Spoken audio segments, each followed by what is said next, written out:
These eyes have been watching over the Kathmandu Valley for over 2,000 years. They watched the Karata kings rise and fall. They watched the Lichavi dynasty build its golden age. They watched empires come and go. They watched 7 major earthquakes shake the valley to its foundations. And they are still watching today. Who put them there? When? And what do they actually mean? Nobody knows for certain. And that is exactly what makes Swayambhunath, the monkey temple, one of the greatest mysteries in all of Asia.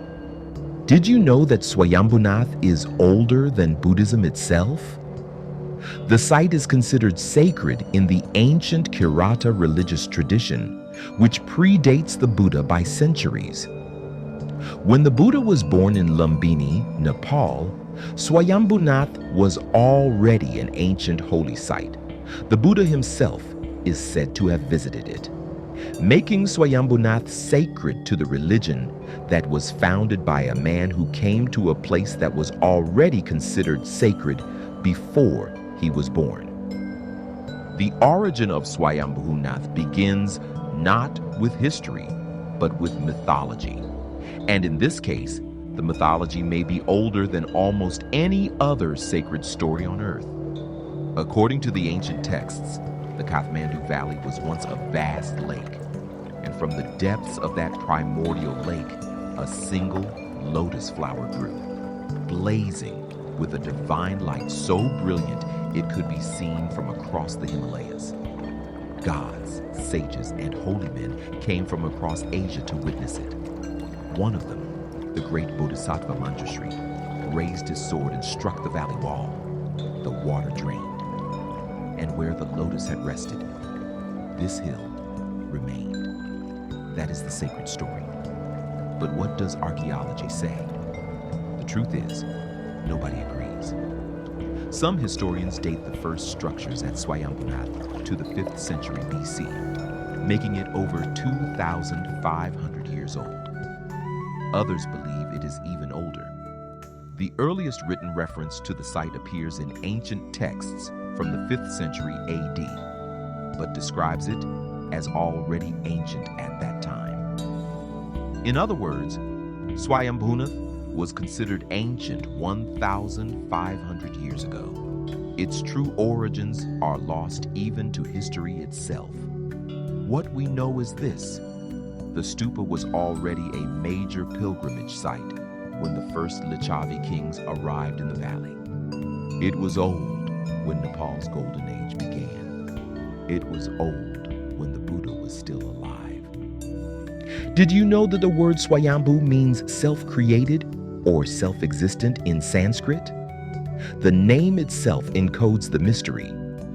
The stupa is called self-created because no human being is credited with building it.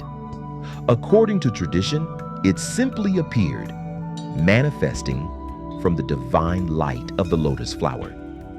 In a world where every great monument is named after its builder, Swayambhunath is named after the fact that nobody knows who built it. The eyes are the first thing every visitor sees. They appear on all 4 sides of the stupa tower, watching every direction simultaneously: north, south, east, west. Nothing escapes their gaze. But what do they actually represent? The eyes are the eyes of the Buddha, representing wisdom and compassion watching over all beings in every direction. But look more carefully. Between the 2 eyes, there is what appears to be a nose. It is not a nose. It is the Nepali number 1, the symbol of unity, of oneness. The idea that beneath all apparent differences, all paths lead to the same truth. And above the eyes, a 3rd eye, the eye of enlightenment, the ability to see beyond the physical world into the nature of reality itself. Every element of this structure, from its base to its very top, is a map of the journey from ignorance to enlightenment. The entire stupa is a three-dimensional spiritual instruction manual built in stone and gold that has been teaching the same lesson for over 2,000 years. And it does this without a single word. Did you know that the eyes of Swayambhunath are painted fresh every year by hand during the Losar festival? The same eyes that have watched over the valley for 2,000 years are repainted by Buddhist monks each Tibetan New Year, using the exact same colors and proportions that have been used for centuries. Every pair of eyes you have ever seen at Swayambhunath, in photographs, in paintings, in person, those eyes were painted by a human hand within the last 12 months. The tradition of watching never stops. Nepal sits on one of the most seismically active zones on Earth. The Himalayas themselves were formed by the collision of tectonic plates. A collision that is still happening today, still pushing the mountains higher, still releasing energy in earthquakes that can flatten cities in seconds. In 1934, a magnitude 8.0 earthquake destroyed large parts of Kathmandu, killing over 10,000 people. Swayambhunath was damaged but stood. In 2015, a magnitude 7.8 earthquake killed nearly 9,000 people and destroyed thousands of ancient structures across the valley. Swayambhunath was damaged but stood. 7 major earthquakes in recorded history, each one powerful enough to reshape the valley. And after each one, Swayambhunath was repaired, restored, and continued to watch. 2,500 years ago, without modern instruments or computer modeling, the builders of Swayambhunath created a structure more earthquake-resistant than most buildings constructed today. Did you know that after the 2015 earthquake, one of the most powerful ever recorded in Nepal, UNESCO and international engineering teams studied Swayambhunath specifically to understand why it survived while modern buildings around it collapsed? Their conclusion was that the ancient builders had essentially discovered the principles of base isolation, a cutting-edge earthquake engineering technique, 2,500 years before modern engineers formalized it. The ancient world was not primitive. It was differently brilliant. Swayambhunath is officially a Buddhist temple, but walk around its base and you will find Hindu shrines, Hindu deities, and Hindu priests performing rituals alongside Buddhist monks. Both call it sacred. Both claim it as their own, and neither is wrong. This is uniquely Nepali. In almost every other country on earth, a Buddhist temple is a Buddhist temple and a Hindu temple is a Hindu temple. In Nepal, particularly at Swayambhunath, the two traditions have coexisted for so long that the boundary between them has simply dissolved. The monkeys, the reason Western tourists often call it the Monkey Temple, are considered sacred too. They are believed to be the descendants of the Lis from Manjushri's hair, transformed by divine accident into monkeys when he meditated on the hilltop. They have lived here for centuries. They are as much a part of the temple as the stupa itself.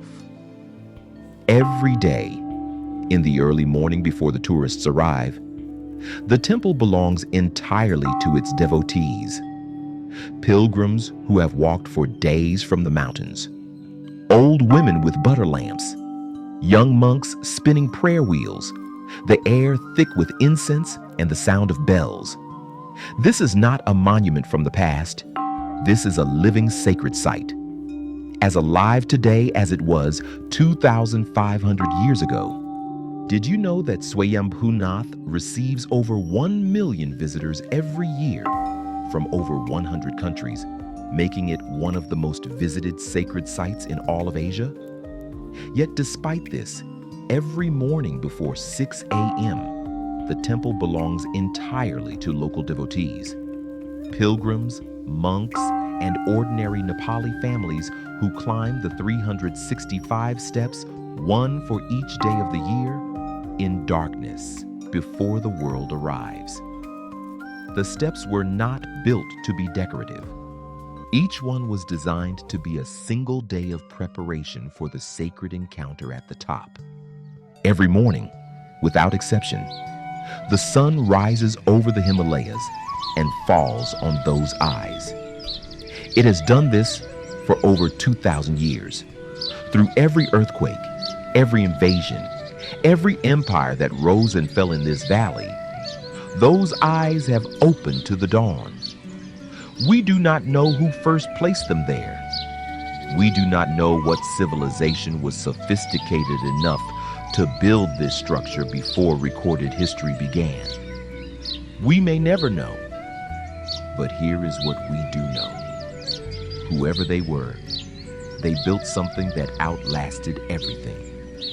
Something that still teaches, something that still watches, something that billions of people across 2,500 years have looked at and felt without needing any words to explain it, that they were standing in the presence of something larger than themselves. This is Nepal, and this is why the world comes here. Subscribe for a new chapter every Thursday. Next week, the rise of the Mala Kings and the building of the 3 great palace squares that still define Kathmandu today.